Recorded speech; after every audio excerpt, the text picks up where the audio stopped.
Right now, wherever you are sitting or standing, I want you to try something for me. Raise your arms straight above your head. Go ahead, do it right now. How far does it actually go before you feel that familiar, restrictive ache or that tightness pulling your arm right back down?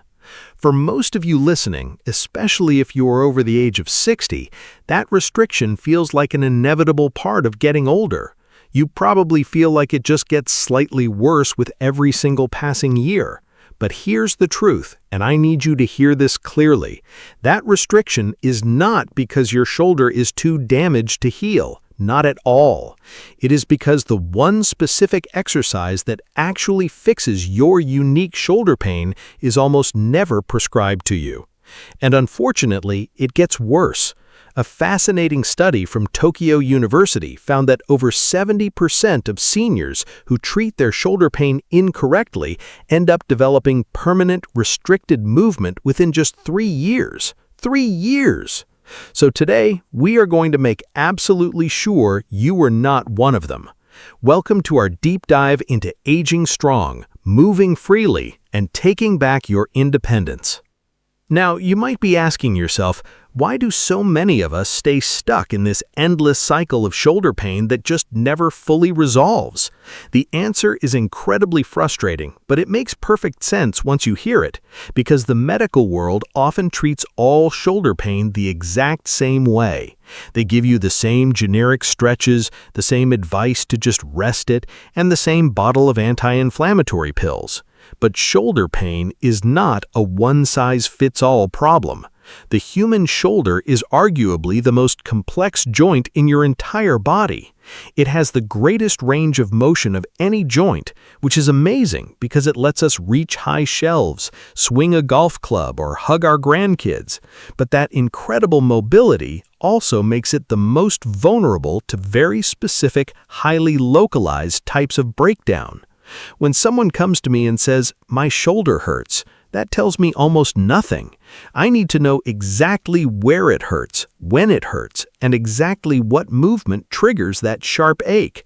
That is the only way to actually fix it. So before we even talk about exercises, we need to put on our detective hats and identify which of the 3 distinct types of shoulder problems we're actually dealing with today. We're going to do 3 quick diagnostic tests together right now. As we do these, please pay close attention to 2 very specific things: where you feel the pain and whether the movement feels painful, weak, or both. And please stay with me through all 3 tests before drawing any conclusions, because a lot of people actually have more than one type happening at the exact same time. Let's start with test number 1. This is called the side lift pinch. I want you to let your sore arm hang completely relaxed down by your side. Now very slowly lift it straight out to the side with your palm facing downwards towards the floor. Go slow. In the early range, when your hand is still close to your body, it should feel relatively fine. But somewhere right in the middle of that arc, usually right around shoulder height, you might feel a sudden sharp catch, a pinch, or an ache that makes your brain scream to stop. Now here's the surprising part. If you bravely keep lifting past that painful area, what happens? For a lot of people, the pain magically disappears once the arm gets higher up. Pain and then no pain. We call that the painful arc. What this tells us is that there's a tiny, narrow gap between your arm bone and the bone sitting right on top of your shoulder. When your arm passes through that middle range, the soft tissues inside that gap get squashed and compressed. That's your pinch. You've probably felt it when reaching for a plate in the cupboard or lifting a heavy grocery bag off the counter. All right, let's move to test number 2. We call this the empty can test. Hold your arm straight out in front of you, but angle it slightly out to the side, kind of halfway between pointing straight forward and pointing straight sideways. Now turn your thumb down toward the floor, exactly as if you were pouring water out of an empty watering can. From that awkward position, try to hold the arm up in the air while you use your other hand to press gently down on your wrist. If that downward pressure causes pain at the very top or front of your shoulder, or if your arm suddenly feels surprisingly weak against even light pressure, that is a positive empty can test. This points the finger directly at one specific hard-working muscle in your rotator cuff called the supraspinatus. This little muscle does the heavy lifting every single time you initiate raising your arm. When it gets irritated or weak, everyday tasks like washing your hair or pulling a shirt over your head become absolute torture. Now for test number 3, the outward turn.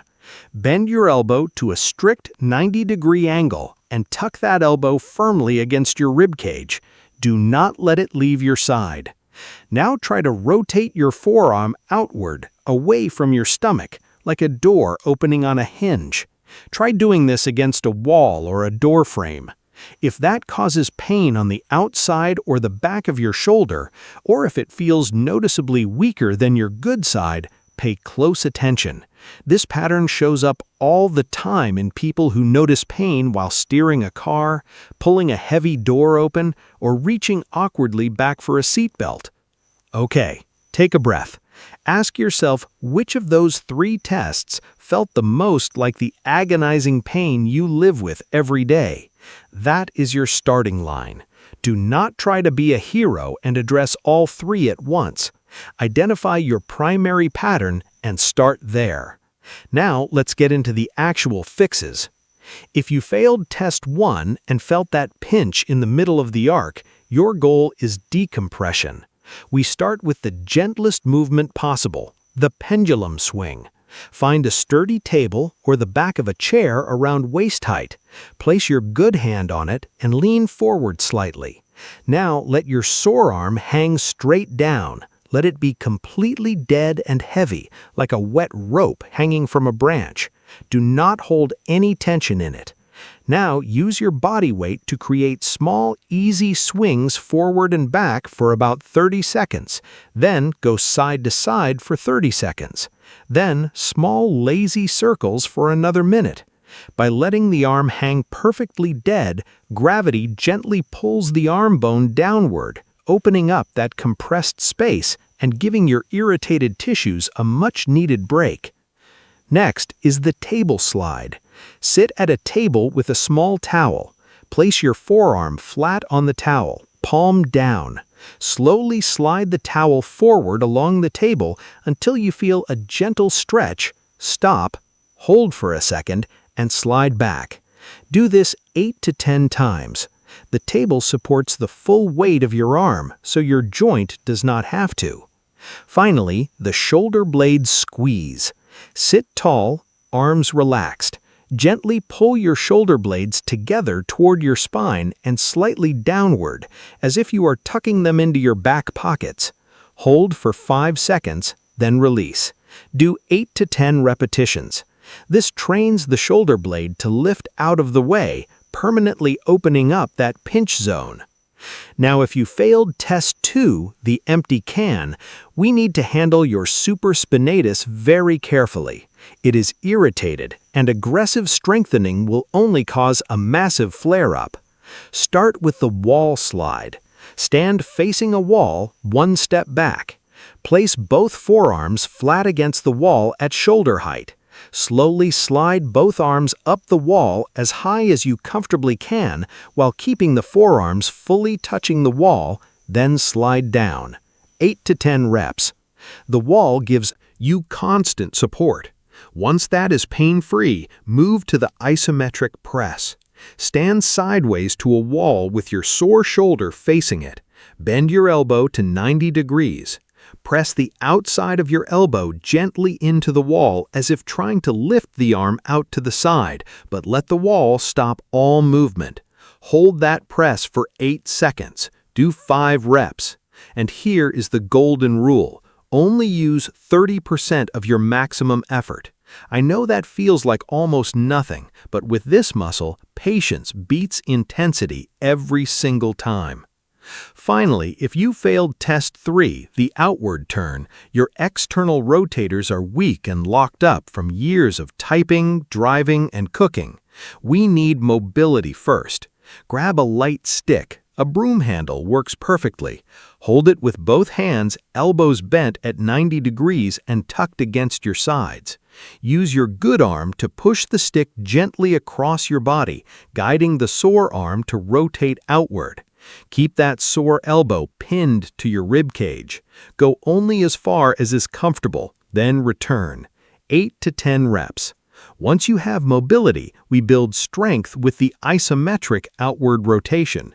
Stand with your sore side toward a wall, elbow tucked in at 90 degrees. Press the back of your wrist into the wall as if trying to swing the arm outward. Hold for 8 seconds for 5 reps. Again, start at 30% effort. Here is your blueprint for the next 7 days. Take the one test that matched your pain and do only those specific exercises once a day for a full week.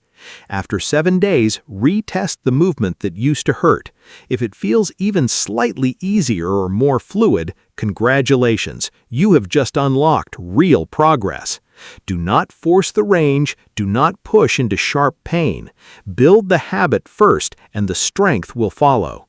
You have the power to fix this. You just needed the right instructions.